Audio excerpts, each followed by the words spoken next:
Camera লইয়ে করতো সত্যি।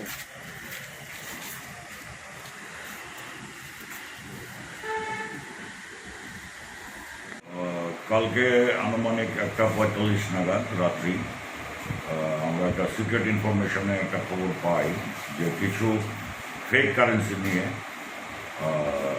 দুইজন একটা মোটরসাইকেল নিয়ে বেলাবর বাগান টিলার দিকে আসছে। এই খবরের ভিত্তিতে আমরা সিভিল ড্রেসে প্লেন ক্লথে আমরা অ্যাম্বুশ করি এবং অ্যাম্বুশটা আমরা একটু বাড়িয়ে করেছি, কারণ বাইক ছিল, তো বাইকে ওরা আসতেছিল। তো অ্যাকর্ডিংলি আমরা আমাদের অ্যাম্বুশে যখন ওরা ঢুকে গেছে তখন আমরা তাদের কর্ডন করে ফেলি। কর্ডন করে আমরা তাদের সার্চ করি এবং তাদের সঙ্গে আমরা total 40,000 fake currency, each 2,000 note আমরা পেয়েছি, 20টা 40,000।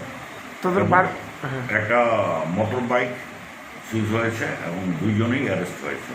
তাদের বাড়ি কোথায় কিছু জানা যায়? একজনের বাড়ি রাজেশ্বরী নগর ফুলতলি, আরেকজনের বাড়ি মতিনগর।